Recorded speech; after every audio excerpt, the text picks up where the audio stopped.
ఆ కులాల ప్రజలు మటుకు చాలా ఇబ్బందులు పడతాను, చాలా బాధపడతాను. అభివృద్ధికి అయితే నోచుకోవట్లేదు.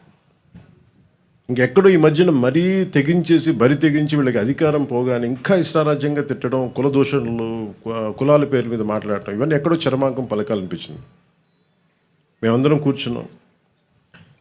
ఇక్కడున్న దాదాపు కీలకమైన 54 మంది మా ఎమ్మెల్యేస్ ఉన్నారు, ఎంపీస్ ఉన్నారు.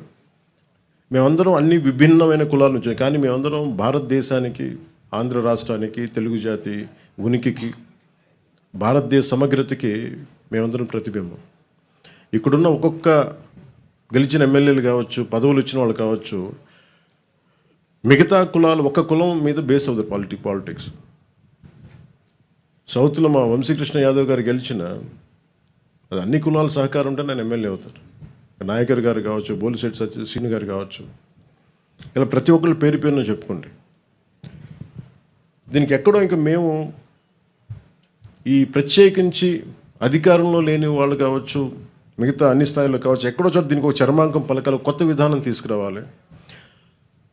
ఆంధ్రప్రదేశ్, తెలంగాణలో దాదాపు 13 లక్షల మంది పట్టుబద్దులై నిరుద్యోగులుగా మిగిలిపోతున్నారు. ఇలాంటి విషయాల మీద పట్టించుకోకుండా, ఇలాంటి విషయాలను పట్టించుకోకుండా, అభివృద్ధికి ఏం చేయాలని ఆలోచన చేయకుండా ఈ కుల దూషణలు, ఇలాంటి విద్వేషాలు, వీటన్నిటికీ ఎక్కడ చరమాంకం పలకాలి. మా పార్టీ తరపు నుంచి, జనసేన పార్టీ తరపు నుంచి మేము ఆ ఇనిషియేటివ్ మేము తీసుకోవాలి. మేమందరం సమిష్టిగా నిర్ణయం తీసుకున్నాం. మొన్న 2 days అయింది సార్,